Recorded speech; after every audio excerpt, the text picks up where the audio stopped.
پارلیمانی کمیٹی؟ جی پارلیمانی کمیٹی یہ طریقہ ہے جس میں میرے پاس بھی بہت سی انتخابی اصلاحات ہیں، آپ کے پاس بھی ہوں گی، یہ سب وہاں ڈسکس، ساری تجاویز آ جائیں گی ایک جگہ، تجاویز آتی ہیں، طریقہ کار دیکھا جاتا ہے، الیکشن کمیشن آتا ہے وہ بتاتا ہے۔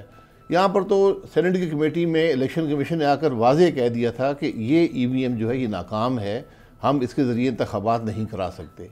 37 انہوں نے اس کے اوپر اعتراضات درج کرائے تھے، اور یہ صرف ابھی پہلا فیز تھا، یعنی ایک میٹنگ میں انہوں نے 37 اعتراضات بتائے کہ یہ نہیں چل سکتا۔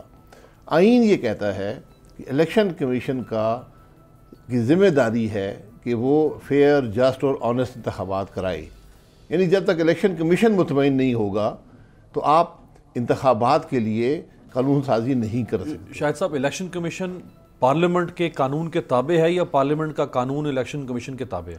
الیکشن کمیشن آئین کے تابع، آئین کے تابع ہے، اور آئین یہ کہتا ہے کہ جو پارلیمنٹ قانون آئین سے متصادم ہوگا وہ پھر الیکشن کمیشن جو ہے اس پر پابند نہیں ہے اس کو امپلیمنٹ کرنے کا۔ اپیرنٹلی یہ کہاں سے قانون متصادم ہو گیا؟ متصادم ہو گیا نا، اگر الیکشن کمیشن کہہ رہا ہے کہ بھئی میں اس نظام سے جو آپ بنا رہے ہیں مشاورت کے بغیر، میں اس سے فیئر، جسٹ اور آنیسٹ الیکشن نہیں کرا سکتا۔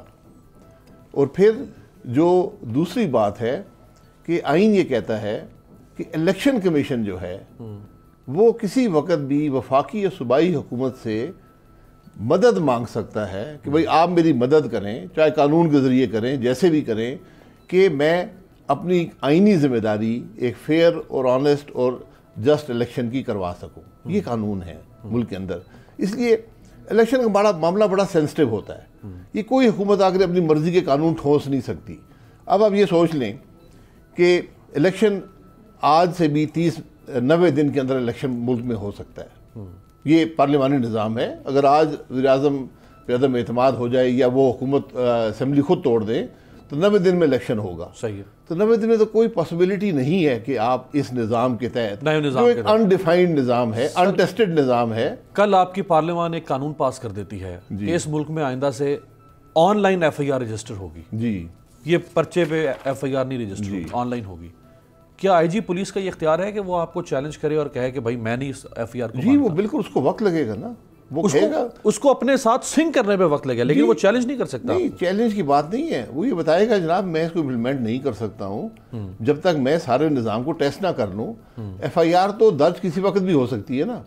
الیکشن ایک دن میں 100% پرفیکشن کے ساتھ الیکشن کروانا پڑتا ہے، تو 2.25 سال پڑے ہیں سر۔ جی وہ آئینی ذمہ داری جو ہے وہ الیکشن کمیشن کی۔ اچھا، الیکشن کمیشن یہ کیوں اعتراض اٹھا رہا ہے کہ جی اس کے اوپر 150 ارب روپے خرچ ہوں گے اور پتہ نہیں وہ وسائل کہاں سے آئیں گے؟ بھائی یہ آپ کی ہیڈک تو نہیں ہے، یہ تو حکومت وقت انہوں نے بتایا ہے کہ یہ اخراجات اس سے بھی زیادہ ہو سکتے ہیں، آپ تیار رہیں۔ تو یہ حکومت وقت نے آپ کو وسائل مہیا کرنے نا، آپ کی حکومت ہو یا عمران خان صاحب کی، تو الیکشن کمیشن مانگے وسائل۔ وہ ضروری نہیں ہے نا کہ وہ وسائل کب مہیا ہوں گے، آپ نے بجٹ میں رکھے ہیں، آپ نے قانون تو پاس کر دیا، بجٹ میں رکھ دیں۔ میں یہی کہہ رہا ہوں نا، یہ سب چیزیں اکٹھی ہوتی ہیں، اس لیے انتخابی عمل میں اگر آپ تبدیلی لانا چاہتے ہیں ہمیشہ اس پر بحث کر کے عوام کی رائے، عوام کے اعتماد ہونا بڑا ضروری ہے نظام پر۔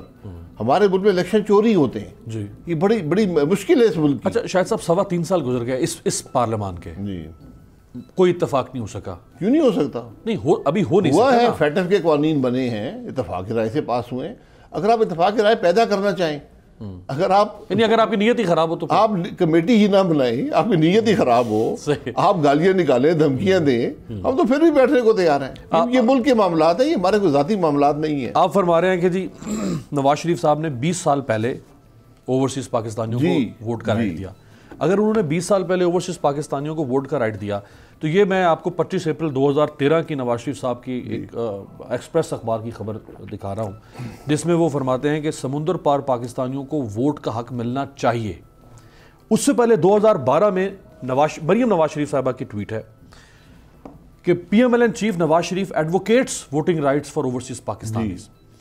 پھر 2013 میں شہباز شریف صاحب کی ٹویٹ ہے کہ Supreme Court to punish overseas voting obstructors could have happened long time ago۔ اس کا مطلب ہے کہ ووٹنگ رائٹ تو نہیں تھا نا ان کے پاس اس طرح۔ ووٹنگ رائٹس ہیں، لیٹر اینڈ اسپرٹ۔ نہیں، لیٹر اسپرٹ کی بات نہیں ہے، اس کے اندر بہت سی پیچیدگیاں ہیں۔ آپ نے اگر یہ ماضی میں جانا ہے نا تو موجودہ جو وزیر داخلہ ہیں ان کا 1997 کا بھی ایک پوری تقریر موجود ہے اس میں وہ کہہ رہے ہیں کہ نواز شریف صاحب نے، میں بہت مشکور ہوں کہ انہوں نے اوورسیز پاکستانیز کو ووٹنگ رائٹ دے دی ہیں. اب مسئلہ کیا ہے؟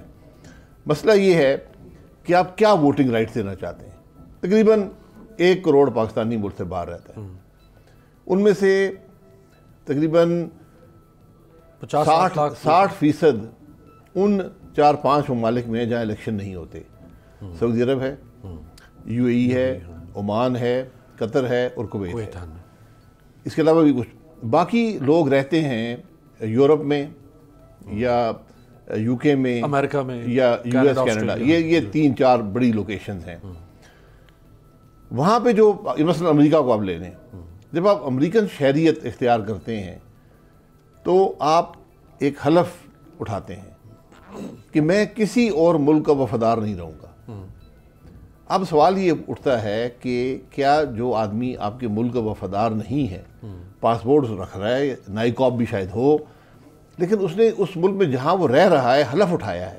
میں ایک یہ بات کر رہا ہوں کہ یہ پیچیدگیاں ہیں، تو آپ کیسے اس کو ووٹ کا رائٹ دیں گے کہ وہ یہاں پر کر سکے؟ تو یہ 2013 کے الیکشن سے پہلے آپ ہی کی لیڈرشپ. جی میں بتا رہا ہوں نا، اس کا ایک طریقہ ہے، بہت سے طریقے ہیں. یعنی میرے ذہن میں جو طریقہ ہے وہ یہ ہے کہ آپ اوورسیز پاکستانیز کی نشستیں مخصوص کر دیں.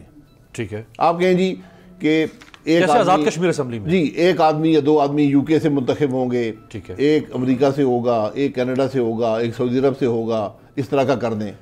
وہاں بھی پیچیدگیاں ہیں. امیدوار بھی وہیں کا ہوگا یا امیدوار یہاں سے ہوگا؟ نہیں، امیدوار ان کا ہوگا جو یہ ان کے انٹرسٹ کی نمائندگی کرے گا. ٹھیک ہے. پھر آپ کو اس مسئلے کو حل کرنا پڑے گا کہ جو لوگ آپ کے ملک کے وفادار نہیں ہو سکتے، جو حلف اٹھا چکے ہیں، تو اس ملک میں معین قریشی اور Shaukat Aziz dual national prime minister بن گئے. آپ کہہ رہے ہیں کہ ووٹنگ رائٹ نہیں دے سکتے؟ جی میں یہی کہہ رہا ہوں نا، وہ نہیں بن سکتے تھے. وہ قانون کہہ رہا ہے نا، آپ کا قانون کہتا ہے کہ اگر آپ کسی اور ملک کے شہری ہیں تو آپ اس ملک میں قومی اسمبلی کے ممبر نہیں بن سکتے. فیصل واڈا بنے نا. جی فیصل واڈا بنے نا. نہیں، وہ تو ہوا ہے نا. اب جب کورٹس فیصلہ کر دیں گی، یہاں پر تو عدالتوں نے 1 دن میں بھی فیصلے کیے ہیں اور یہاں 4 سال بھی لگ گئے. وہ تو عدالتوں کے معاملات ہیں، اس میں انٹرفیئر نہیں کرنا چاہتا. لیکن یہ ساری پیچیدگیاں موجود ہیں. پھر آپ نے یہ دیکھنا ہے کہ نظام کیا ہوگا. آپ کے انٹرنیٹ ووٹنگ ہوگی، طریقہ کار کیا ہوگا. ٹھیک ہے. تو میرے حلقے کے میں سمجھتا ہوں 20,000 لوگ ملک سے باہر رہتے ہیں. ٹھیک ہے. تو ان کو آپ انٹرنیٹ ووٹنگ دے دیں گے، تم بھائی انٹرنیٹ پہ ووٹ کر لینا. میرے حلقے کے کوئی 30,000 لوگ کراچی میں رہتے ہیں، ان کو بھی انٹرنیٹ ووٹنگ کا حق دے دیں. وہ بیچارے کیوں یہاں، وہ بھی ووٹ سے محروم ہیں. وہ 30-40 ہزار روپیہ فی بندہ خرچ کر کے آئیں گے، ٹکٹ لے کر آئیں گے، ان کو بھی انٹرنیٹ ووٹنگ کا حق دے دیں. اس طرح جس حلقے کے لوگ جہاں رہتے ہیں وہیں ووٹنگ کر لیں انٹرنیٹ. جی بالکل، میں یہی کہہ رہا ہوں نا. تو اس لیے اس میں کوئی عرض نہیں دے دینا چاہیے. جی نہیں، آپ ان کے لیے ووٹنگ رائٹ مانگے نا، آپ ان کے ووٹنگ رائٹ کا انکار کیوں کر رہے ہیں؟ میں یہی کہہ رہا ہوں نا، یہ اگر آپ یہ سب کچھ کر سکتے ہیں تو یہ پھر یہاں بھی دینا پڑے گا. آپ ان کو محروم نہیں کر سکتے. صحیح ہے. ٹھیک ہے. اس کے لیے پارلیمانی کمیٹی بننا ضروری ہوتا ہے. وہاں پر یہ تمام بحث ہوتی ہے، بہت سی. جب آپ ایک پیچیدگی دور کرتے ہیں 10 اور نکل آتی ہیں. اسی لیے پچھلی دفعہ 117 میٹنگز ہوئی تھیں. آپ ریکارڈ دیکھ لیں. اور 3 سال 2.5-3 سال کا عرصہ لگا تھا، پھر جا کے انتخابی اصلاحات ہوئی تھیں. یہ پیچیدگیاں سمجھنا ضروری ہے. اس میں کوئی دو رائے تو نہیں ہے کہ جو large number of overseas Pakistani ہیں، مثال کے طور پہ اگر 1 کروڑ ہے، ویسے تو 90 لاکھ 80 لاکھ کہا جاتا ہے، لیکن چلیں اگر 1 کروڑ ہے تو اس میں سے جو بڑی تعداد ہے وہ پرو عمران خان ہے؟ نہیں، ایسی کوئی بات نہیں ہے. ایسی کوئی بات پرسیپشن تو یہی، نہیں، سٹیٹس بھی یہی کہتے ہیں. میں کہتا ہوں سارے پرو عمران خان، پلس بھی یہی کہتے ہیں. میں کہتا ہوں سارے پرو عمران خان. جی. تو اس کی مخالفت کی وجہ مطلب یہ نہیں ہے کہ آپ ایک ووٹنگ کا نظام جو فرسودہ ہے، جو نہیں چل سکتا، جو انٹیسٹڈ ہے، آپ پورے الیکشن کو متنازع بنا دیں گے. آپ کی مخالفت یعنی اپوزیشن کی مخالفت کی یہ وجہ بھی تو ہے نا؟ نہیں، میری کوئی ایسی، آپ سے مراد اپوزیشن ایسی بالکل ایسی وجہ نہیں ہے. ایسی وجہ نہیں ہے. میں کہہ رہا ہوں نا، 60 لاکھ کے قریب لوگ ہیں جو مڈل ایسٹ میں ہیں، 40 لاکھ کے قریب باقی ممالک میں تقریباً. میں رفلی آپ کو بتا رہا ہوں. تو وہاں بھی وہی ڈسٹریبیوشن ہے ووٹرز کی جو یہاں پر ہوتی ہے. وہ کوئی ایسی نہیں ہے کہ سب ایک پارٹی کے ساتھ لگے ہیں، ایک شخص کے ساتھ لگے ہیں. ایسی کوئی بات نہیں ہے. ووٹر وہی ہوتے ہیں، لیکن نظام میں خرابی نہیں ہونی چاہیے، نظام میں کمی نہیں ہونی چاہیے. سر 3 دفعہ آپ کی حکومت بنی، 90 سے لے کر 2013 تک. تقریباً 3 دفعہ ہی پیپلز پارٹی کی حکومت بنی, تو آپ لوگ نہیں کر سکے یہ. اب پہلی دفعہ عمران خان کر دیا گیا تھا نا. نہیں دیکھیں نا, ان کو تو یہ تھا نا کہ وہ وہاں سے 1.5 لاکھ روپے کی ٹکٹ ایک بندہ بھرے, ایک گھر میں اگر 2 ووٹر ہیں. وہ یہ سب باتیں یہ بتدریج ہوتی ہیں. جی جب آپ الیکٹرانک نظام یہاں پہ امپلیمنٹ کر لیں گے, پھر آپ اوورسیز پاکستانیز کو بھی الیکٹرانک نظام دینے کے قابل ہوں گے. تو یہ چیز 2017 کی انتخابی اصلاحات میں شامل ہے. لیکن آپ کا پارٹی کا منشور تھا کہ ہم موٹر ویز بنائیں گے, میاں صاحب کا ریلوے نیٹ ورک بچھائیں گے. میاں صاحب نے کہا تھا یہاں مری سے مظفر آباد تک ریلوے نیٹ ورک جائے گا. شہباز شریف صاحب نے کہا تھا جی میٹرو ایکسٹینڈ کریں گے. آپ نے اپنے منشور پر عمل کیا, باوجود اس کے بعد لوگوں نے مخالفت کی کہ آپ ایسی چیزوں پہ پیسہ خرچ کر رہے ہیں کہ جس کا تعلق ہیومن ڈیولپمنٹ سے نہیں, لیکن آپ نے اپنے منشور پہ عمل کیا. اب عمران خان نے اگر ملک کا نقصان ہو گیا یا وہ ناکام ہو گیا تو ہم ذمہ دار ہیں. ناکام تو نہیں ہے, لیکن آپ نے مخالفت کے باوجود منشور دیکھیں, آپ اپنا منشور دوسروں پر ٹھونس نہیں سکتے. منشور وہ ہوتا ہے جس سے ملک کے مسائل حل ہونے میں اضافہ نہ ہو. اگر الیکشن نظام کا اور متنازع ہو جائے, آپ کو شاید یہ نہ پتا ہو کہ بائی الیکشن میں 2019 میں اوورسیز ووٹنگ کا اختیار دیا گیا تھا. وہ ٹیسٹ وہ فیل ہو گیا. جو الیکٹرانک ووٹ تھی یہ بھی فیل ہو گئی. یہ نظام قانون بنا کر امپلیمنٹ نہیں ہو جاتے, ان کو ٹیسٹ کرنا پڑتا ہے, ان کا ایک ٹرائل پیریڈ ہوتا ہے, ان کو پرفیکٹ بنانا پڑتا ہے. یہ ایک دن کی بات نہیں ہے. 2023 کے الیکشن سر الیکٹرانک ووٹنگ مشین سے ہوں گے یا نہیں ہوں گے؟ ہوں گے تو پھر ماضی میں اپنے ملک میں الیکشنوں کے حالات دیکھ لیں. اگر میں یہ معذرت سے کہوں گا, آپ کا وہ ملک ہے جہاں الیکشن چوری ہوتا ہے, عوام کا اعتماد نہیں ہے نظام پر. تو جب آپ اس نظام کو اور متنازع کر دیں گے تو پھر الیکشن اور متنازع ہو جائیں گے. آپ کے پچھلے الیکشن میں صرف ایک حصہ الیکشن کا, پورے الیکشن کے عمل کا ایک حصہ جو ریکارڈ ٹرانسفر سسٹم تھا وہ الیکٹرانک تھا, ساری چوری وہیں پر ہوئی. RTS وہ ساری چوری وہیں پر ہوئی. یہ بد نصیبی ہے. آپ نے سب سے پہلے عوام کا اعتماد بحال کرنا ہے نظام پر, یا چوری نہیں ہوگی, اس کو بھی روکنا ہے آپ نے. پھر آپ نے ایک ماڈرن سسٹم دینا ہے. سر مشین کے علاوہ کون سا انسان تو غلطی کر سکتا ہے نا, مشین تو غیر جانبدار ہے, مشین پہ کیوں خدشہ؟ یہی ساری بات ہے نا. اس سے ڈر کیوں رہے ہیں آپ؟ جی میں ڈر اس لیے رہا ہوں کہ یہاں الیکشن چوری ہوتے ہیں. اگر میں کسی ایسے ملک میں ہوتا جہاں آئین کی بالادستی ہوتی, جہاں ملک کا نظام آئین کے مطابق ہوتا, جہاں پر الیکشن چوری نہ ہوتے, تو میں کہتا جی بالکل. تو پھر میں کہتا کہ یہ EVM جو ہے یہ 50 سال پرانا ایک فرسودہ نظام ہے. پھر آپ پاکستان کو دنیا کا بہترین الیکٹورل سسٹم دیں. وہ میں آپ کو بنا کے دے سکتا ہوں, میں حقیقت سے آپ کو کہتا ہوں, میں آپ کو نظام دے سکتا ہوں جو EVM سے 1000 گنا دنیا کا بہترین نظام ہوگا. لوگ کیوں آپ کی بات پر ٹرسٹ کریں گے؟ لوگ کہیں گے کہ آپ کی پارٹی 5 سال حکومت میں رہی, آپ خود پرائم منسٹر ہیں. میں یہ کہہ رہا ہوں میرے ٹرسٹ کی ضرورت نہیں ہے. یہ میں بھی قانون پاس کر دیتا, ہاں یہ الیکٹرانک ووٹنگ مشین ہے. یہ 50 سال پرانا نظام اب لانا چاہتے ہیں ملک میں, یہ صرف 6 ممالک میں رہ گیا. یہ ایک ڈیوائس ہے سر, جی یہ موبائل ہے, لیکن آپ سمجھ لیں یہ مشین ہے. جی حکومت یہ دعویٰ کر رہی ہے کہ اس مشین میں نہ تو کوئی USB لگ سکتی ہے, نہ اس میں کوئی تار لگ سکتی ہے, نہ اس کے ساتھ کوئی وائی فائی بلوٹوتھ ہو سکتا ہے, نہ اس سے انٹرنیٹ کنیکٹ ہو سکتا ہے. یہ ایک ایسی ڈیوائس ہے جو آئسولیشن میں ہے, جس کا دنیا سے کوئی رابطہ نہیں ہے. یہ ڈیوائس دھاندلی کیسے کرے گی؟ اس کو ٹیکنیکلی سمجھائیں تو اسے لوگوں کو. جی میں سمجھا دیتا ہوں. یہ بلیک باکس ہے نا, اس کے اندر کیا ہے نظر آ رہا ہے؟ کوئی ظاہری بات ہے سافٹ ویئر ہوگا. میں سافٹ ویئر ڈال دیتا ہوں کہ جناب ووٹ جو ہے وہ شاہد عباسی کو میں ڈالتا ہوں تو الیکٹرانکلی وہ امیر عباس کے نام آ جاتا ہے. بالکل ٹھیک. یہ میں اس کا کسٹوڈین ہوں, میرا نام ہے الیکشن کمیشن سر. اس مشین کا میں کسٹوڈین ہوں. مشین میں نے آرڈر پہ تیار کروائی ہے. گورنمنٹ یہ نہیں کہہ رہی کہ میرے وینڈر سے تیار ہوگی, میں نے تیار کروائی, میں کسٹوڈین ہوں, میرے لاکر میں پڑی ہوئی تھی, میں نے جا کے رکھ دی یہ پولنگ بوتھ کے اوپر. تو اس کا مطلب ہے پھر پرابلم تو میرے ساتھ ہے اگر اس میں کوئی گڑبڑ. یہاں ڈبے میں کاغذ بدل جاتے ہیں, یہ وہ ملک ہے, آپ بھول جاتے ہیں. یہاں تو میں کہوں گا دیکھیں نا جی, یہ میں کیا کروں, یہ تو یہ بند مشین تھی جناب, بند آئی ہے اور یہ رزلٹ آیا ہے, تو خدا حافظ. اپیل کا پروسیس ہی کوئی نہیں رہتا. اس لیے اعتماد بحال کر, جو الیکشن لڑ رہا ہے اس کا اعتماد بھی ہونا چاہیے, جو ووٹر ہے اس کا بھی اعتماد ہونا چاہیے, سیاسی جماعتوں کا اعتماد ہونا چاہیے. تو پھر مجھے دے دیں, میں مشین بنا کے لے آتا ہوں. آپ نے ووٹنگ ہی کرانی ہے نا, میں آپ کو EVM کی ضرورت نہیں ہے. EVM تو ناکام فرسودہ نظام ہے, صرف 6 ممالک میں رہ گیا ہے, ہر جگہ ناکام ہے. ہمارے پڑوس میں چل رہا ہے 86. جی ان کے آپ ذرا سن لیں, ان کے کیا مسائل ہیں. مسائل ان کے مسائل ہیں, لیکن وہ ختم نہیں ہوا. وہاں ایک فرق ہے, وہاں نظام آئین کے مطابق چلتا ہے, وہاں پر الیکشن چوری نہیں ہوتے. یہاں پر ایک پوری آپ کے سامنے ڈسکا میں کیا ہوا آپ نے دیکھا ہے؟ ہاں رپورٹ آ گئی، میں رپورٹ پڑھے نا اس کو، جی بڑی، یعنی حکومت ایک منظم سازش کر رہی ہے، حصہ ہے اس کا، الیکشن کمیشن بے بس ہے، الیکشن چوری کیا جا رہا ہے۔ آر ٹی ایس میں کیا ہوا؟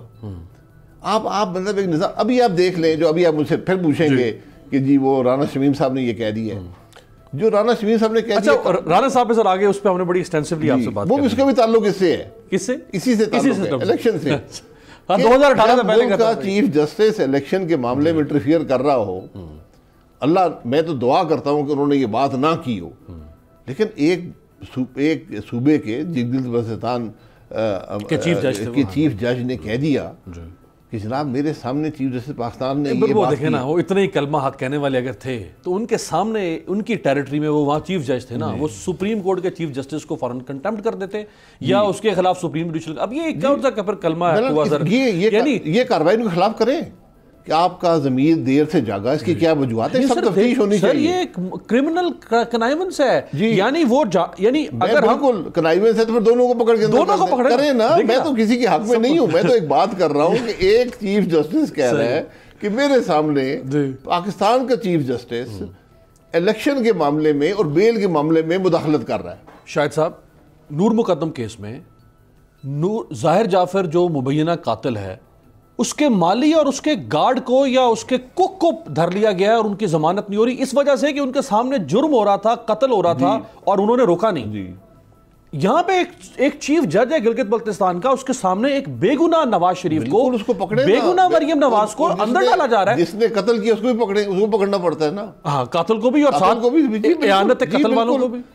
آپ کے سامنے جرم ہو اور آپ اس کا نام بتائیں، یہ بھی جو قابل تعزیر ہوتا ہے۔ بالکل۔ اچھا اس پہ ذرا آگے چل کے ایک آدھ سوال اور اس پہ سر، آپ کے پاس کمپیٹنٹ لوگ ہیں مسلم لیگ نون کے پاس، آئی ٹی کو سمجھنے والے، ڈاکٹر عمر سیف۔ نہیں میں آئی ٹی کو خود سمجھتا ہوں، جب عمر سیف صاحب پیدا نہیں ہوئے تھے تو میں کمپیوٹر میں کام کرتا تھا، اسی لیے میں کہہ رہا ہوں، میں کچھ سمجھ کر آپ کو بتا رہا ہوں کہ یہ نظام جو ہے یہ الیکشن کو مزید متنازع کر دے گا۔ سر میرا سوال یہ ہے کہ حکومت نے خود ڈیمانسٹریشن دی مشین کی، جھوٹ ہوگا، سب ڈھکوسلا ہوگا، فراڈ ہوگا، لیکن انہوں نے قوم کے سامنے مشین رکھی، کہا بھی یوں بٹن دبائیں گے، یوں ووٹ نکلے گا، یوں ووٹ جائے گا۔ انہوں نے میڈیا کو بلایا، انڈیپینڈنٹلی میڈیا نے جا کے اس کو مشین کو ٹیسٹ کیا، ہو سکتا ہے فراڈ ہوگا، ڈھکوسلا ہوگا۔ آپ اتنی 8 جماعتیں اور 7 پیپلز پارٹی میں لا کے 9-10 جماعتیں، ایک بھی پریس کانفرنس اپوزیشن نے نہیں کی جس میں آپ بھی تو مشین کو رکھ کے بتائیں نا کہ بھائی اس میں یوں بٹن دبانے سے ووٹ نہیں جائے گا بلکہ فراڈ ہوگا، دھاندلی ہوگی، یعنی ٹیکنیکل ریبٹل تو ایک بھی نہیں دفعہ۔ الیکٹرانک مشینیں آپ کے سامنے ہیں، آپ جو اندر پروگرام کر دیں گے، جو بگ ڈال دیں گے وہی رزلٹ نکلے گا۔ سر میں تو کہہ رہا ہوں لوگوں کو بتائیں کہ فراڈ ہو رہا ہے نا، فراڈ بتانے کی ضرورت نہیں، فراڈ آپ کے سامنے ہے، لوگوں نے آر ٹی ایس آزما لیا ہے۔ یہاں تو تھیلے بدل جاتے ہیں، مفتاح اسماعیل صاحب کے معاملے میں تھیلے ہی بدل گئے، یہاں تو جب آپ بدل دیں گے ریکارڈ اندر سے، میں 100 عدالتوں میں پھرتا رہا ہوں، بات تو ختم ہو جائے گی۔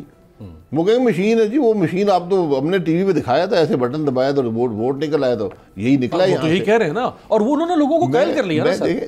قائل کرنے کی بات نہیں ہے، قائل کس کو قائل کیا ہے؟ جنرل پبلک کو، بہت سارے لوگوں کو وہ کہہ رہے ہیں کہ ہاں، اور لوگ کہہ رہے ہیں کہ ہاں بھئی یہ اس کا مطلب ہے یہ نون لیگ اور پیپلز پارٹی والے دھاندلی کرنا چاہتے ہیں لہٰذا یہ اس کی مخالفت کر رہے ہیں، حالانکہ دھاندلی ہو سکتا ہے۔ ہم نے کب دھاندلی کی ہے؟ ہم کہاں دھاندلی کر رہے ہیں؟ دھاندلی سے بچیں، الیکشن کو متنازع نہ بنائیں۔ آپ کا جو نظام ہے جو ووٹنگ کا ہے وہ عوام قبول کرتے ہیں اور وہ پرفیکٹ نظام ہے، صرف اگر آپ اس میں چوری نہ کریں۔ الیکشن چوری ہوتا ہے، الیکشن ملک میں چوری کیا جاتا ہے، یہ مسئلہ ہے ملک کا۔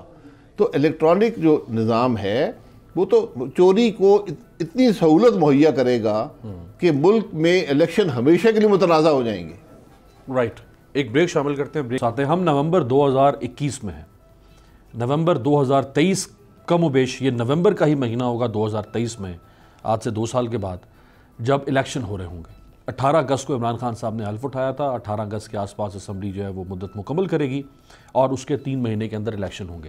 ایک بریک کے بعد نومبر 2023 میں کیا ہوگا؟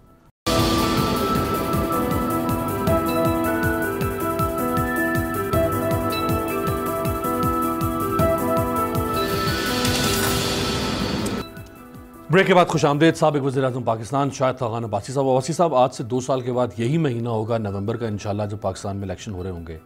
حکومت ڈٹ جاتی ہے، کہتی ہے کہ الیکشن ہوگا، ایک لمحے کے لیے فرض کر لیں ہوگا تو ای وی ایم صحیح ہوگا، نہیں تو پھر نہیں ہوگا۔ اب وہ دن آ گیا, آج پولنگ ڈے ہے, اب واٹ نیکسٹ, کیا کریں گے؟ الیکشن حکومت نہیں کراتی, الیکشن کمیشن, میں معذرت سے کہتا ہوں جی. اور الیکشن پارلیمانی نظام میں کسی وقت بھی 90 دن کے اندر الیکشن ہو سکتا ہے, آپ نے اس کی تیاری کرنی ہوتی ہے. اس لیے آج وہ نظام نہیں ہے, نہ یہ نظام الیکشن غیر متنازع دے سکتا ہے. آپ کیوں الیکشن کو اور متنازع بناتے ہیں؟ سر پھر یہاں سوال یہ اٹھتا ہے کہ حکومت قانون پاس کروا چکی ہے, حکومت بھی پیچھے نہیں ہٹتی اور الیکشن کمیشن بھی کہہ دیتا ہے. اس کا تعلق نہیں ہے, وہ عدالت جا سکتے ہیں, اس وقت تو حکومت میں نہیں ہوں گے, عدالت جا سکتے ہیں کہ جی ہم نے قانون پاس کیا تھا, اس کے مطابق الیکشن کرائیں. الیکشن کمیشن بھی کہہ دیتا ہے کہ ہم نہیں کروا سکتے اس سے. جی بالکل. حکومت کہتی ہے ہوگے تو اسی سے ہوں گے. یہ تو ایک ڈیڈ لاک ہو گیا. ڈیڈ لاک نہیں ہے, آئین پڑھ لیں, اس پہ پھر کون ڈومینیٹ کرے گا؟ آئین ڈومینیٹ کر. نہیں تو آئین کسی ادارے یا فرد آئین میں لکھا ہوا, آئین پڑھ لیں نا, سب کچھ لکھا ہوا بڑا کلیئرلی. آئین کیا کہہ رہا ہے کہ آئین کہتا ہے کہ election free fair just election کرانا الیکشن کمیشن کا کام ہے, اس کے لیے جو طریقہ وہ اپنائے گی اس کا حق ہے. جی. تو الیکشن انہوں نے کروانا ہے. اچھا, آپ کو کوئی ایسا آپ سمیل کر رہے ہیں کہ یہ عمران خان کو 2/3 اکثریت لینے کی کوشش یا خواہش رکھیں گے؟ عمران خان تو 1/3 بھی اگر ووٹ لے سکیں تو بہت بڑی بات ہوگی. آج جو حالات ہیں, بلکہ میں 1/3 تو بہت زیادہ دے رہا ہوں, اگر 10% ووٹ بھی مل گیا, آپ ذرا باہر نکلیں تو صحیح, پوچھیں ذرا, یا آپ کے اسٹاف کے لوگ بیٹھے ذرا ان سے پوچھیں. آپ یقین کریں, میں آج ایک جگہ میرے والد کے ایک عزیز, ان کے دوست فوت ہو گئے تھے, ان کے گھر گیا, وہاں ان کے تمام سٹاف نے, میں باہر نکلا ہوں, انہوں نے کہا جی خدا کے لیے ہماری جان چھڑائیں جی, حکومت ہم پہ مہربانی کریں. عمران خان سے نام لے کر لوگ کہتے ہیں. لوگ تنگ ہیں, لوگ پریشان ہیں, حکومت کو پرواہ نہیں ہے. آپ یہ بلوں کی بات کریں, 100 بل 70 بل, اس لیے بتائیں کہ عوام کی تکلیف کے کتنے بل ہیں. یہ صرف کلبھوشن کو دینا ہے جناب, ہم نے NRO دینا ہے, چل جی بل پاس کر دیا. بھئی آرڈننس کیوں نہیں کرتے آپ؟ ہر بات پہ آرڈننس کر رہے ہیں یہاں پہ. آپ نے اسٹیٹ بینک کو IMF کہہ رہا ہے بل پاس کر دیا. ایک عوام کی سہولت کا بل مجھے دکھا دیں, مہنگائی کو کم کرنے کا بل دکھا دیں. ملک کے قانون یہ بھی ہے کہ آپ کا جو فزیکل ڈیفیسٹ ہوگا وہ اتنے % ہوگا GDP کا, یہ بھی قانون ہے ملک کے اندر. آج وہ کہاں پہنچ گئے؟ اس لیے 60% سے زیادہ نہیں ہو سکتا. جی قوانین جو ہیں وہ آپ کے دور میں بھی جگہ پر ہوتے ہیں. جی ہم تو حاضر ہیں نا, ہم پہ ہر کسی کو پرچہ درج کرتے ہیں. میں تو کہتا ہوں پرچے درج کر لیا دودھ کے دھلے تھے وہ سوال. جی تو جو نہیں, جو کہتے ہیں کہ ہم سب کچھ ہیں, تو ان پہ بات یہ ہے کہ قانون جو بنتا ہے وہ حقائق کو دیکھ کر بنتا ہے, حقائق کی نفی نہیں کر سکتا. جب آپ کو نظر آ جائے گا آج سے کوئی سال سوا سال کے بعد, بالکل اگر پکچر کلیئر ہو جاتی ہے کہ حکومت ایلیجڈلی دھاندلی کا منصوبہ بنا رہی ہے سو اینڈ سو طریقے سے, اور زیادہ میجورٹی, اوور ویلمنگ میجورٹی لینا چاہتی ہے, تو کیا یہ آپشن ہوگا اپوزیشن کے پاس کہ آپ الیکشن کا بائیکاٹ کر دیں؟ نہیں, بائیکاٹ الیکشن کا کوئی نہیں کرتا. الیکشن میں آپ حصہ لیتے ہیں, لیکن یہ الیکشن کمیشن کا کام ہوتا ہے کہ ملک کے الیکشن غیر متنازع ہوں. آپ یہ دیکھ لیں کہ میں 2 الیکشنوں کی مثال دے دیتا ہوں. ایک الیکشن ہوا 1970 میں, پاکستان بننے کے 23 سال کے بعد. وہ الیکشن ہم نے متنازع کر دیا اور پاکستان ٹوٹ گیا. اور پاکستان جس طریقے سے ٹوٹا اس کی مثال دنیا کی تاریخ میں نہیں ہے. کہ اس ملک کی اکثریت 60% آبادی اس ملک کو چھوڑ کر علیحدہ ہو گئی. اب 50 سال اس بات کو, اس سال 50 سال ہو جائیں گے, ہم آج تک اس ملک کو ایک فری فیئر الیکشن نہیں دے سکے. صحیح. اور اب ہم اس کو اور متنازع کرنے جا رہے ہیں. تو بائیک آؤٹ کوئی نہیں کرتا, لیکن 2018 کا الیکشن چوری ہوا. دوسری مثال یہ ہے, آج ملک کے حالات کا براہ راست تعلق 2018 کے الیکشن سے ہے. آپ کی تمام جو ملک میں زوال آیا ہے, آپ بنگلہ دیش کی بات کرتے ہیں جو علیحدہ ہوئے تھے, 2600 پر کیپٹا انکم ہے ڈالر ان کا. ہاں جی بالکل. ہمارا 1200, 1400-1500 کلیم کرتے ہیں, بٹ 1400 کر لیں. ایون دین 1200 کم ہو گیا نا, 1200 کم ہو گیا. تو پھر فتح جمہوریت کی ہوئی یا فتح متنازع الیکشن کی ہوئی؟ فتح ہائبریڈ کی ہوئی یا جمہوریت کی ہوئی؟ اچھا, ہائبریڈ سے یاد آیا واسی صاحب, یہ ہائبریڈ بھول گئے, وہ ختم ہو گیا. وہ فیشن تھا ایک زمانے میں, فیشن تھا, وہ فیشن ذرا ختم ہو گیا. یہ کوئی فون ہوئے ہیں یہ پارلیمنٹیرینز کو, گورنمنٹ اور اتحادیوں کو کہ بھئی پہنچیں آپ اور ہر حال میں قانون سازی میں؟ یہ تو ان سے پوچھے نا. یہ کیونکہ آپ مولانا صاحب بھی کہہ رہے ہیں, آپ کی پارٹی کے لوگ بھی کہہ رہے ہیں پوچھے نا, میں تو پوچھ چکا ہوں. آپ کو کوئی ہے ایسی اطلاع کو فون آنے کی؟ اطلاع ہاں وزراء نے بولا ہے, منسٹرز نے آپ کو منسٹرز نے بولا ہے کہ ہمیں فون اور اوپنلی بولا ہے کہ ہمیں فون نہیں آئے. بندے خود چل کے آئے ہیں کیا؟ انہوں نے کہا نہیں آؤ گے تو یہ ہوگا. ان کو دھمکی ڈرایا گیا, دھمکی انجام سے ڈرایا گیا. جی فیڈرل وزراء ہیں, ایم این اے ہیں, پی ٹی آئی کے ایم این اے ہیں. ایک ہفتہ پہلے ووٹ نہیں دے رہے تھے نا, نہیں دے رہے تھے, تو کیا ایک ہفتے میں اتحادی ناراض ہو گئے تھے اچانک بیٹھ گئے. اتحادی کوئی بھی نہیں. دیکھیں آج جو آدمی اس حکومت سے لگ کر سیاست کرے گا اس کو پتا ہے کہ عوام میں میری سیاست ختم ہے, میں کل عوام کو فیس نہیں کر سکتا. بھاسی صاحب جو فیڈرل منسٹر ہوتے ہوئے اتنا بزدل ہے, اتنا ڈرپوک ہے کہ وہ ایک ٹیلی فون کال کے اوپر, ہر آدمی اپنی عزت چاہتا ہے جی. فیڈرل منسٹر کی بات نہیں, فیڈرل منسٹر کوئی آسمان سے اترا ہوا نہیں ہوتا. جب آپ دھمکیاں دیں گے, جب آپ انجام سے ڈرائیں گے تو یہ ہوتا ہے. یہ بھی کسی نے بتایا آپ کو کہ کس قسم کی دھمکی دی گئی ہے, خدا نہ خواستہ مار دیں گے, یہ آپ ان سے پوچھ لیں. نام پر پروگرام کے بعد اب منسٹرز کے بتائیں گے. میں نام بتانے کی ضرورت نہیں, میں کسی شخص کی بات نہیں کرتا, میں ایک نظام کی بات کر رہا ہوں. اور یہ آج کی بات نہیں ہے, یہ چلا آ رہا ہے, یہ ہم دیکھ رہے ہیں. اچھا کال کس نے کی ہے؟ عمران خان صاحب نے کی ہوگی یا چیف وپ نے کی ہوگی؟ یہ بھی وہی آپ کو بتائیں گے. اگر عمران خان صاحب کی کال میں کوئی اثر ہوتا تو ہفتہ پہلے اثر ہو جاتا نا. جب پارلیمانی میٹنگ بھی بلائی گئی, چیف وپ کی نہیں سنی کسی نے, لوگ غائب تھے. پھر اتنی طاقتور کال کہاں سے آ گئی؟ یہ آپ کو اس لیے کہہ رہا ہوں ٹروتھ کمیشن بنا دیں, سب حقائق وہاں پر آ جائیں گے. ورنہ یہ اسپیکولیشن ہو جائے گی کہ میں نے کہا جی فلانے نے کال, آپ کے نہیں وہ تو کرتے نہیں, آپ نے فلانے نے کر دیا, وہ کہا کہ جی میں نے نہیں کیا. ٹروتھ کمیشن بنائے, ساری باتیں آ جائیں, یہ سب باتیں کھل کے ایک دن سامنے آ جائیں گی. قوف لیگ اور ایم کیو ایم وہ بھی بددلی سے اس کا مطلب شامل ہوئے ہوں گے اس میں؟ خوش دلی سے تو نہیں ہوئے, یہ تو میں بتا سکتا ہوں آپ کو. تو ان کو کیا ملے گا ریوارڈ 2023 میں؟ جی ان کو ریوارڈ کیا ملے گا 2023؟ اسی ریوارڈ سے بیچارے گھبراتے ہیں.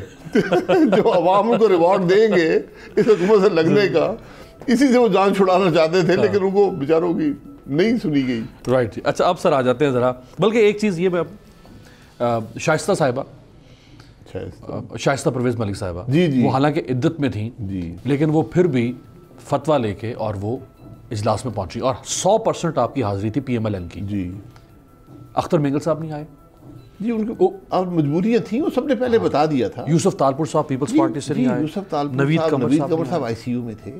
ڈینگی شاید انہیں تھا. ڈینگی نہیں تھا ان کو, بڑا سیدھے نیورولوجیکل 2 ایونٹس ہوئے تھے, معمولی بات نہیں. ہر شخص موجود تھا. 2 سے 3 کی ہماری ایکسپیکٹیشن تھی لوگ ہوں گے, اور 2 سے 3 موجود تھے. لیکن آپ تو پھر بھی, یعنی اگر آپ چاہتے بھی تو نہیں, اگر وہ سارے بھی آ جاتے تو آپ نہیں چاہنے کی بات نہیں ہوتی. میں کہہ رہا ہوں نا, جو اس قسم کے لیجسلیشن ہوتی ہے, قانون ہوتے ہیں, وہ متنازع ہو کے نہیں بنائے جاتے. یہ کل سب ریورس ہو جائیں گے. یہ 33 جس طرح بنے ہیں 33 وہاں بھی ریورس ہو جائیں گے, تو فائدہ کیا ہوا؟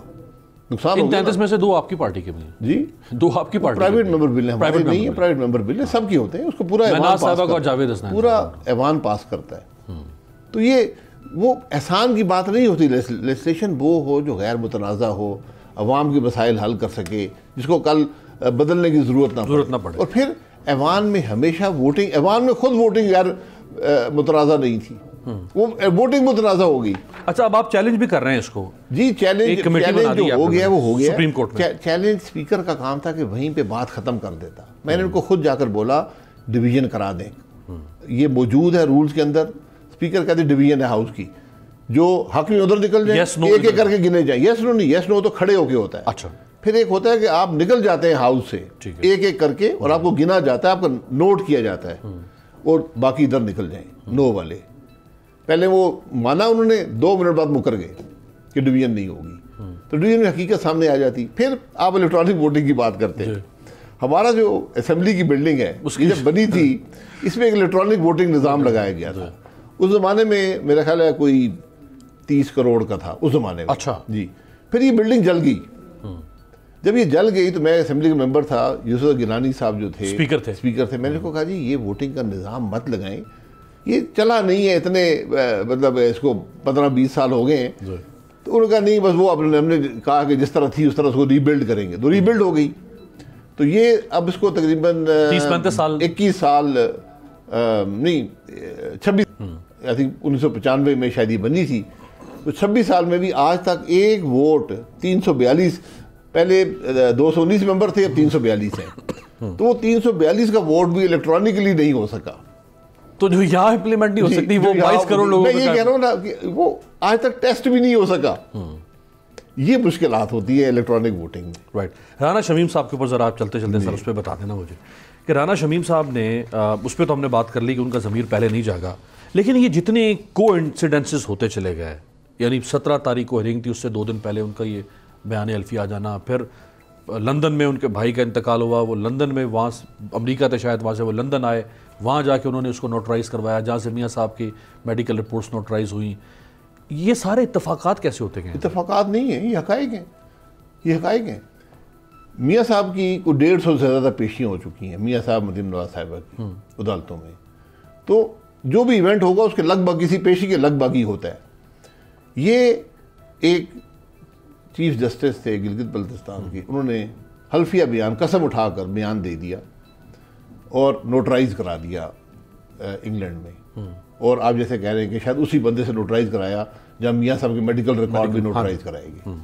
اس سارے معاملے میں, اور میاں صاحب سے شاید ملاقات بھی ہوئی ہے, انہوں نے تو نہیں بتایا, وہ آگے بتا دیں گے. میاں صاحب سے رانا صاحب کی ملاقات نہیں, میں یہ کہہ رہا ہوں انہوں نے تو نہیں بتایا, آپ کہہ رہے ہیں نا شاید ملاقات بھی ہوئی ہے, ٹھیک ہے, ملاقات ہوئی ہے نہیں ہوئی اللہ بہتر جانتا ہے. اس میں سے کوئی عمل بھی اس ایفیڈیوٹ کو کم, اس کی حیثیت کو کم نہیں کرتا. وہ چیف جج کہہ رہا ہے قسم اٹھا کر, حلف دے کر کہ جناب میرے سامنے چیف جسٹس پاکستان نے یہ باتیں کی ہیں. سر روز لوگ عدالتوں میں آتے ہیں, قرآن پر ہاتھ رکھ کے کہتے ہیں, حلف اٹھاتے ہیں, ہماری یہاں پنچایتوں میں مسجدوں میں لوگ جا کے انہی باتوں پر آپ لوگوں کو سزا دیتے ہیں, ان کو بری کر دیتے ہیں نا. تو اب ضرورت یہ تھی, اور صرف یہ بات نہیں ہے, انہوں نے کہا کہ رجسٹرار کو فون کیا, ابھی جو اسلام آباد ہائی کورٹ کے ایک جج کو فون کیا, اور بدقسمتی سے وہ جج اس بینچ کا بھی حصہ ہیں جس میں مریم نواز صاحبہ کا کیس چل رہا ہے. لیکن وہ تو تھے ہی نہیں ملک میں. میں یہ کہہ رہا ہوں نا, یہ سب حقائق وہاں پر آ جائیں گے نا. فون پہ بات کرنے کے لیے ملک میں ہونا ضروری نہیں ہوتا, فون پہ بات ہوئی ہے, لیکن وہ اس بینچ کا بھی حصہ نہیں تھا. نہیں تھے نا, میں یہ بات کر رہا ہوں. ایک آدمی کا سر تعلق ہی نہیں ہے اس سے, اس کیس سے. معذرت سے نا, وہ تعلقات پتہ چلیں گے جب آپ کچھ تفتیش کریں گے کہ ہوا کیا ہے. کیونکہ ہمارا ملک وہی ملک ہے جہاں پر سپریم کورٹ ٹرائل کورٹ بن گیا, اور اس نے ملک کے وزیر اعظم کو ایک 6 سال پہلے جو اقامہ لیا تھا اور اس کی فیس تھی اور فیس نہیں لی, اس کے اوپر انہوں نے کہا کہ یہ اثاثہ بن گیا تمہارا, کمپنی بھی ختم ہو گئی, وہ فیس کبھی مل بھی نہیں سکتی, اور انہوں نے نااہل قرار دے دیا زندگی بھر کے لیے. اس بات پہ نہیں کیا, اس بات پہ تو اکاؤنٹیبلٹی کورٹ نے کیا نا. نہیں, سپریم کورٹ نے تو ان کو 62-63 پہ کیا. نہیں جی, اسی میں 62-63 لگایا کہ آپ نے ڈکلیئر نہیں کی یہ فیس جو آپ کو کبھی مل نہیں سکتی, اس پہ ڈکلیئر نہ کرنے پہ 62-63 لگا کر, جو آپ نے لی کبھی نہیں, زندگی بھر کے لیے نااہل کر دیا. حکومت ملک کی ٹوٹ گئی. آج تو ایک ملک کے چیف جسٹس پہ الزام ہے کہ تم نے بیل کے معاملے میں ہائی کورٹ میں مداخلت کی, اور تم نے الیکشن کے معاملے میں مداخلت کی. تم نے یہ کہا کہ محمد نواز شریف جو اس ملک کا 3 دفعہ کا وزیر اعظم ہے, جو ایک بڑی پارٹی کا روح رواں ہے, اس کی بیل الیکشن سے پہلے مت ہونے دو. یہ بڑا سیریس بات ہے, اس کی تہہ تک پہنچنے کی ضرورت ہے. بالکل. ہمارے ملک میں سو موٹو پاورز ہیں. جب سپریم کورٹ آیا تھا ان معاملات میں سو موٹو پاورز پہ آیا تھا, بلڈنگ کے معاملات میں سو موٹو, اسپتالوں کے معاملات میں ہر چیز میں سو موٹو اختیارات استعمال ہوتے ہیں. یہ بہت سنجیدہ مسئلہ ہے. اگر یہ ہمارے ملک کی تاریخ کا حصہ بن گیا ہے, اگر ہم آج اس پر کچھ کوشش نہیں کریں گے حقائق پتہ کرنے کی, یہ ایک اور کالا ہمارا عمل ہمارے ملک کے تاریخ کا حصہ رہے گا, اور شرمناک رہے گا اگر ہوا. جی, جسٹس شوکت عزیز ہوا یا نہیں ہوا, ان دونوں میں سے ایک آدمی جھوٹ بول رہا ہے. ایک تو بالکل ٹھیک ہے. یہ اب ضروری ہے کہ پتہ چلے کہ چیف جسٹس گلگت بلتستان جھوٹ بول رہا ہے یا چیف جسٹس پاکستان جھوٹ بول رہا ہے. سر احتجاج, ایک نے قسم اٹھا کر حلف پہ بیان دیا ہے, ایک نے صرف تردید کی ہے. جسٹس شوکت عزیز صدیقی صاحب کا ضمیر بھی بعد میں جاگتا ہے. جی, جب ان کے بعد میں نہیں, ان کو بڑی جلدی انہوں نے کہا تھا, انہوں نے چند مہینوں میں, چند ہفتوں میں کہا تھا. جس وقت ان کے پاس انہوں نے الزام لگایا حساس ادارے کی جس شخصیت پر کہ وہ میرے پاس آئی یا مجھے فون کیا یا مجھے انڈر ڈیورس مجھے یہ کام کرنے کو کہا, ان کو اسی وقت اپنے chief justice of supreme court کو انفارم کرنا چاہیے تھا. کہتے کہ اگلے دن سو موٹو نوٹس جی میں یہی کہہ رہا ہوں کہ جب چیف جسٹس صاحب کے بارے میں یہ باتیں بھی ہوں نا تو ان کو بھی معلوم ہوگی. یہ معاملہ بڑا گہرا اور ٹیڑھا ہے نا. یہ الٹا بھی تو پڑھ سکتا ہے. جی الٹا بالکل پڑھ سکتا ہے. اگر انہوں نے یہ بات نہیں کی اور یہ انہوں نے ایک جھوٹا الزام لگا دیا ہے تو ان کے خلاف بھی کارروائی ہو سکتی ہے. ان کے خلاف بھی, اور یہ آپ کے کیس کو ڈائلیوٹ کرنے کی. میرے کیس سے کوئی تعلق نہیں. آپ سے مراد پی ایم ایل این کے یہاں کوئی کیس نہیں. مریم بی بی کے کیس کا کوئی تعلق اس سے نہیں. کیس تو وہی ہے نا مریم بی بی میاں صاحب کا. وہ تو ایک جج ہیں جن کا نام آیا ہے اس معاملے میں. ان کے کیس سے کوئی تعلق اس کا نہیں ہے. یہ تو ایک چیف جسٹس جی بی کہہ رہا ہے پاکستان کے چیف جسٹس کے بارے میں کہ میرے سامنے انہوں نے یہ باتیں کی. اعتزاز احسن صاحب فرما رہے ہیں سر کہ رانا شمیم صاحب کا بیان حلفی کیلیبری فونٹ اور قطری خط جیسا ہے. کوئی چیف جسٹس ایسی ہدایات نہیں دے سکتا جسے کوئی دوسرا سن رہا ہو. آپ کے جتنے بھی فرینڈلی تعلقات ہوں, آپ اتنے بڑی ان لافل طاقت کے زوم میں آپ بہت سی باتیں کر جاتے ہیں. اس وقت آپ کو پتہ نہیں چل رہا ہوتا, اس وقت آپ کو احساس نہیں ہوتا. یہ وہی صاحب ہیں جو ڈیم بنا رہے تھے اور آج تک ڈیم کا حساب نہیں دے سکے کہ پیسے گئے کہاں ہیں. وہ تو لوگ ہیں جو باتیں کر رہے ہیں کہ میں نے $1,00,000 دیا, $1,00,000 دیا, اس کے حساب میں نام نہیں ہے. وہ کسی نے ثاقب نثار کو آ کے تھیلی میں تو نہیں پکڑائے تھے نا, وہ تو بینک اکاؤنٹ تھا. میں یہی کہہ رہا ہوں, وہ لوگ کہہ رہے ہیں آپ خود پیسے مانگ رہے تھے, خود پیسے لے رہے تھے, آپ جج تھے, یہ لوگ باتیں کر رہے ہیں. اچھا, ان کی رشتہ داری بھی ثاقب نثار صاحب کی آپ کی لیڈرشپ مسلم لیگ نون کی بالکل کے ساتھ ہے.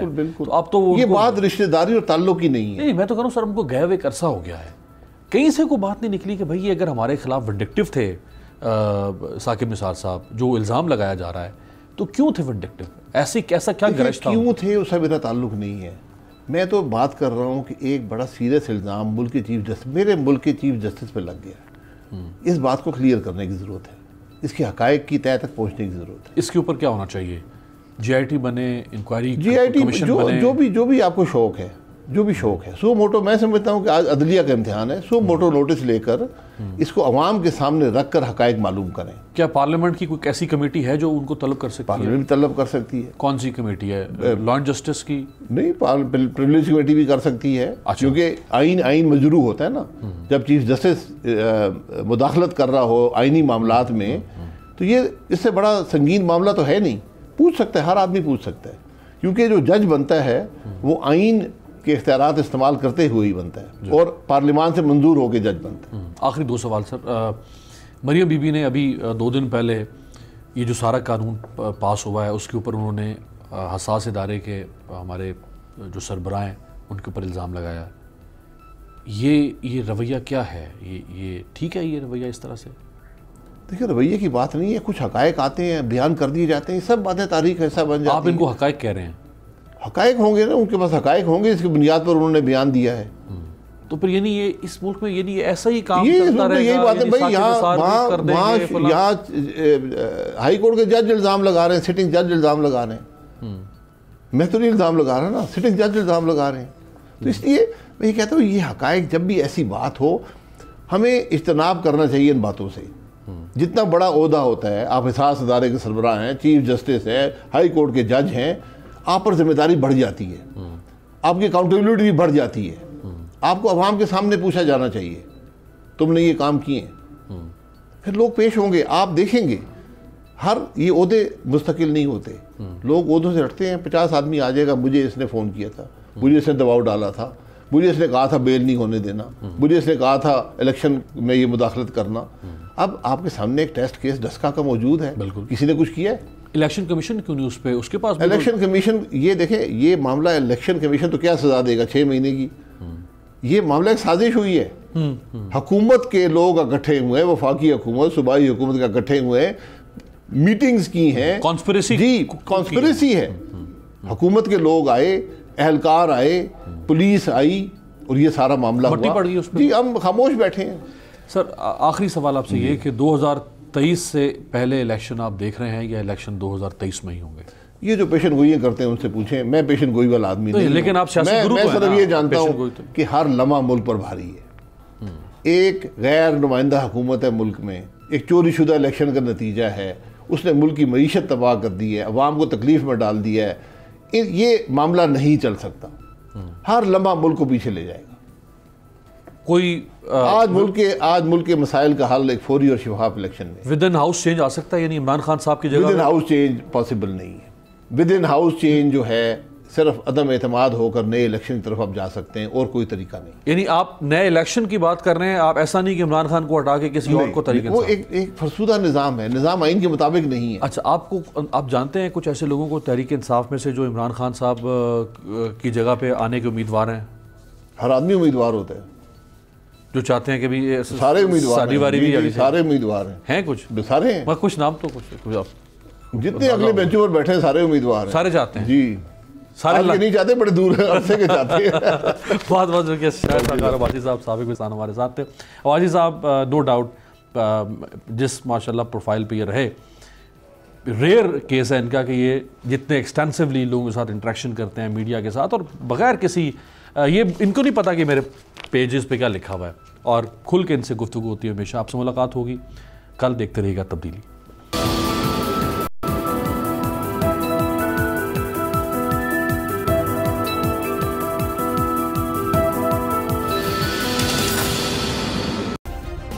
سبسکرائب کریں اور بیل دبائیں تاکہ کوئی خبر رہ نہ جائے.